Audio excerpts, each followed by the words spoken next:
तो वेलकम है आपका हमारे ऋषिकेश की पार्ट 2 वीडियो में। आज की मॉर्निंग हमारी थोड़ी सी अनएक्सपेक्टेड है क्योंकि हमने सोचा था हम सुबह उठ के सनराइज़ देखेंगे, बट यहाँ बारिश ही बारिश है। लेकिन जिनके इरादे पक्के होते हैं उनको मौसम नहीं रोक सकता। तो मैंने पहले अपनी एक वीडियो क्लिक करवाई। मुझे लगा इसको बाद में एडिट करके स्टेटस डालूंगा, लेकिन अभी तक हो नहीं पाया। फिर उसके बाद हम जानकी सेतु होते हुए दूसरी साइड चले गए क्योंकि हमने वहाँ से जाना था लक्ष्मण झूला, और फिर लक्ष्मण झूला से तपोवन होते हुए हम जाएंगे आज सीक्रेट वाटरफॉल देखने कुछ। लेकिन उससे पहले हम आ गए मंदिर में दर्शन करने। यहाँ हमने सबसे पहले हनुमान जी के दर्शन किए, जो कि बारिश में लोग काफ़ी ज़्यादा आ रहे थे, मुझे उम्मीद नहीं थी फिर भी। और फिर शिव जी के दर्शन करते हुए मैंने एक देखी खास चीज़। वो खास चीज़ क्या है? मैंने देखा चिंटू और टीटू की लड़ाई। मैंने सोचा इनको वायरल कर देता हूँ, फिर मैंने कहा नहीं यार, कॉपीराइट की स्ट्राइक डाल देंगे और बेचारे रहने दो, खेलने दो। फिर मैं बारिश में गंगा की तरफ देख ही रहा था कि अचानक से मेरे सामने से एक आदमी गुजरा, और वो भी बारिश में। मुझे डाउट हुआ कि कहीं ये गंगा में कूदने ना जा रहा हो, पानी इतना ज़्यादा है। फिर मैंने उसके फोकस किया, फिर ध्यान से देखा तो जा तो किनारे ही रहा था, लेकिन वो कूदने नहीं जा रहा था। वो पता नहीं उसके मन में क्या आया, वो ऐसे ही गया और नीचे बैठा और वहाँ से वापस आ गया। फिर हमें मिली क्यूटी सी गाय माता। इनको हमने सोचा कि पहले ब्रेड वगैरह खिला दें, फिर चाय वाले ने बताया कि इनको अलाउ नहीं है यहाँ पे खिलाना। तो हमने कहा छोड़ो, फिर क्या ही कर सकते हैं, इसीलिए हम आगे बढ़ गए। अब हमारी नेक्स्ट मंजिल थी लक्ष्मण झूला से होते हुए सीक्रेट वाटरफॉल। तो चलो देखते हैं। फिर बाद में हमें पता चला कि जिसको हम लक्ष्मण झूला समझ रहे थे, एक्चुअल में वो राम झूला है, और जो लक्ष्मण झूला है वो भी यहाँ से 2 किलोमीटर और आगे है।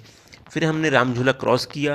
एक्चुअली में राम झूला जो है वो बहुत हिल रहा था, और नीचे से जो होती हैं क्या रिवर राफ्टिंग वाली बोट्स वो जा रही थी, और कुछ लोग नदी में गिरे हुए थे।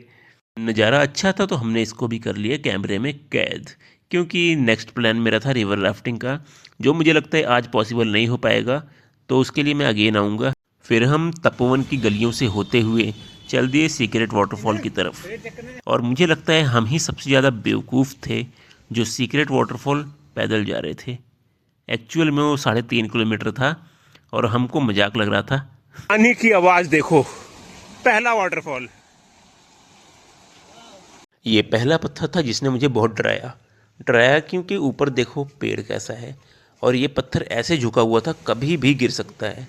और ये हमारे बगल के रास्ते से वाटरफॉल का पानी आ रहा था।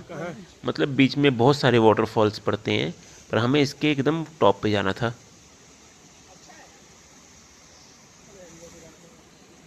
जाओ कर ले। जब हम थोड़ी ही दूर रह गए तो हमारे 2 पार्टनर्स ने दे दिया जवाब। क्यों? उन्होंने वाटरफॉल देख लिया और उन्हें लगता है कि अब ऊपर जाने का कोई फ़ायदा नहीं है, इसलिए वो वापस चले गए। लेकिन हम थे जिद्दी।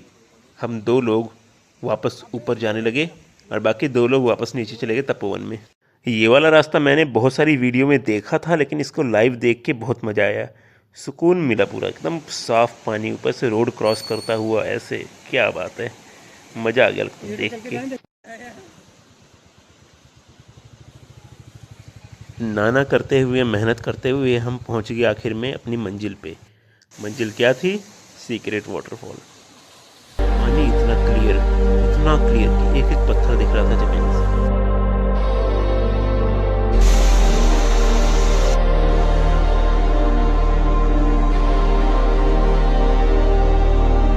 मेरा मन था कि मैं बस वहाँ किसी तरह बैठे रहूं, घंटों बैठे रहूं, कोई डिस्टर्ब करने वाला ना हो।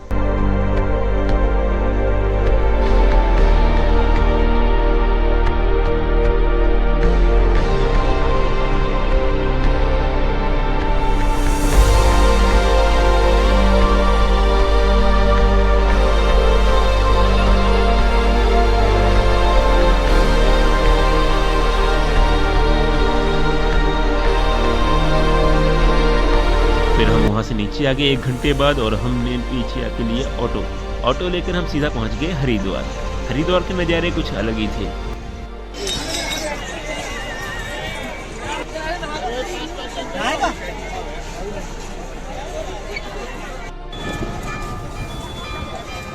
इसे देख के इतना सुकून मिल रहा था, क्या बताऊं। बस बैठ जाओ और देखते रहो।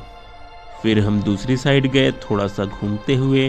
फिर हमने देखी मार्केट वहाँ की लोकल, जहाँ से हमने थोड़ी सी शॉपिंग की और इसके बाद हम चल दिए स्टेशन की ओर। स्टेशन पे पहुँच के हमने ली अपनी ट्रेन जो हमने पहले से बुक कर रखी थी और हो गई हमारी वापसी। ये सफ़र इतना मज़ेदार था, लेकिन फिर भी ऐसा लग रहा है कि हमने बहुत कुछ मिस कर दिया, जिसके लिए मुझे वापस जाना है और मैं बहुत जल्दी जाऊँगा।